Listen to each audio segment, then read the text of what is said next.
भगवान बुद्ध की गाथाओं पर सद्गुरु ओशो के अमृत प्रवचन एस धम्मो सनातनो। प्रवचन नंबर 107, भाग 1, भिक्षु पर मोहित स्त्री।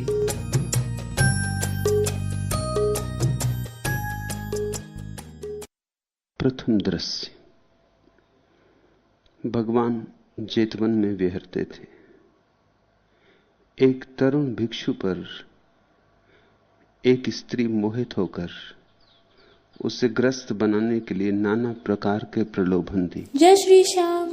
वह भिक्षु अंततः उसकी बातों में आकर चीवर छोड़कर ग्रस्त हो जाने के लिए तैयार हो गया। भगवान यह सब चुपचाप देखते रहे थे।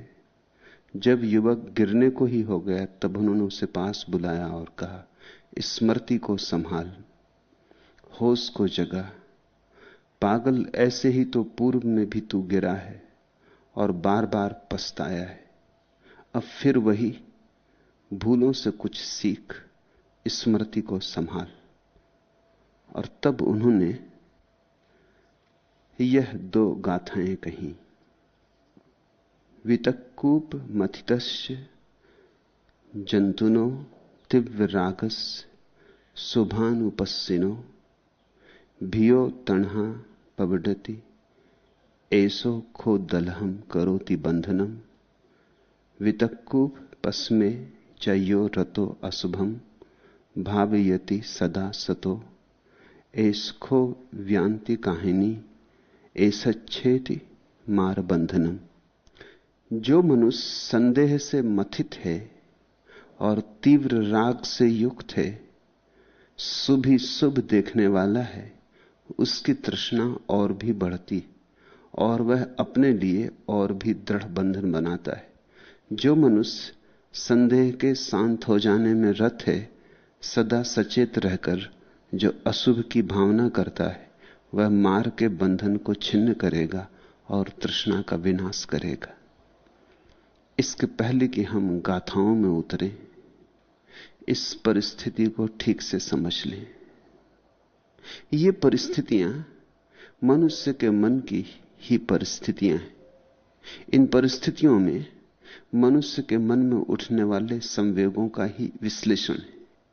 एक तरुण भिक्षु पर एक स्त्री मोहित हो गई। ऐसा अक्सर हो जाता है। जितना दुर्लभ हो व्यक्ति, उतना ही आकर्षक हो जाता है। संन्यस्त व्यक्ति अक्सर आकर्षण का कारण बन जाता है। स्त्रियों के पीछे तुम भागो तो वे तुमसे बचती, तुम स्त्रियों से भागो तो वे तुम्हारा पीछा करती।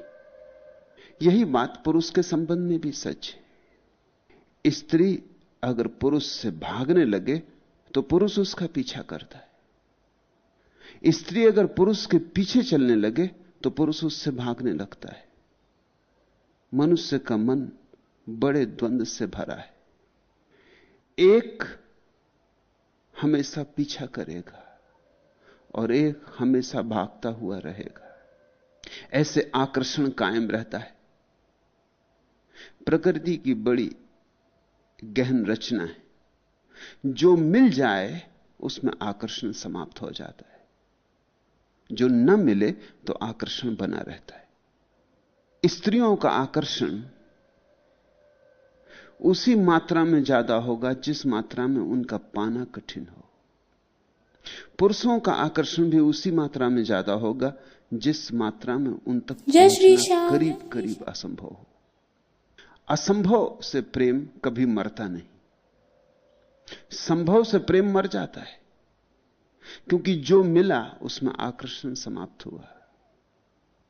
जो न मिले उसमें ही आकर्षण होता है। संन्यस्त व्यक्ति अक्सर सदियों से स्त्रियों का आकर्षण हो गए। इस भिक्षु पर, युवा भिक्षु पर एक स्त्री मोहित हो गई और सन्यासी पर मोहित हो जाने का एक कारण अन्य भी है। सन्यास में एक तरह का सौंदर्य है जो संसारी में नहीं हो सकता। संसार को छोड़ के जो हटता है, उसके संसार को छोड़ के हटने में ही वह विशिष्ट हो गया। असाधारण हो गया। जो ध्यान में लगता है उसके भीतर एक प्रसाद का जन्म होता है। एक तो देह सौंदर्य का है, एक देह से पार सौंदर्य और भी है, आत्मा का सौंदर्य है। और जिसकी आत्मा का सौंदर्य थोड़ा सा भी खिलने लगे, उसकी देह कुरूप भी हो तो भी कुरूप मालूम नहीं होगी। जैसे बुझा दिया तो तुम्हें दिया दिखाई पड़ता है, फिर जल गया दिया, जय श्री श्याम। ज्योतिर्मय हो गया तो ज्योति दिखाई पड़ने लगती, फिर दिए को कौन देखता है? फिर दिया सुंदर है या नहीं यह बात गौण हो जाती। दिया सुंदर है या नहीं तब तक बात बड़ी महत्वपूर्ण रहती जब तक दिया बुझा हो, क्योंकि दिया ही है और तो कुछ है ही नहीं। जैसे ही दिया जला, ज्योति का अवतरण हुआ, अब कौन दिए की चिंता करता है? ऐसी ही घटना सन्यासी को भी घटती। संसारी के पास तो देह मात्र है, मिट्टी का दिया है, ज्योति अभी जगी नहीं। सन्यासी की ज्योति जगनी शुरू होती, उस ज्योति के अवतरण पर दिया गौण हो जाता है। महत्वपूर्ण आ गया तो स्वभावतः जो गैर महत्वपूर्ण है गौण हो गया। मालिक आ जाए तो नौकर गौण हो जाता है, मालिक न हो तो नौकर ही मालिक जैसा मालूम पड़ता है। सन्यास में एक आकर्षण और भी है, इसलिए भीतर का आकर्षण है। सन्यासी एक आंतरिक सौंदर्य से दीप्त हो जाता है, एक आभा मंडल उसे घेर लेता है। और ध्यान रहे, जैसा मैं निरंतर तुमसे कहा हूं, मनुष्य वस्तुतः शाश्वत की खोज में ही प्रेम में पड़ता है। तुम जब किसी स्त्री के प्रेम में पड़ते या किसी पुरुष के प्रेम में पड़ते तो ऊपर से तो ऐसा ही दिखता है कि इस स्त्री के प्रेम में पड़ रहे, इस पुरुष के प्रेम में पड़ रहे।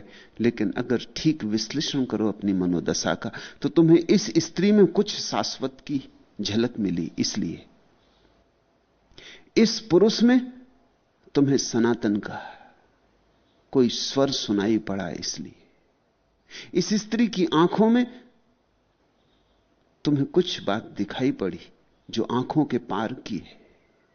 इसके सौंदर्य में भनक मिली तुम्हें परमात्मा की। तो संसारी में तो बहुत धीमी ध्वनि होती परमात्मा की, हजार परतों में दबी होती। सन्यासी का अर्थ यही कि जिसने परतें उघाड़नी शुरू कर दी और जिसका संगीत धीरे धीरे प्रगाढ़ होने लगा, उसके पास जाओगे तो उसके अंतरतम के संगीत में मोहित हो ही जाओगे।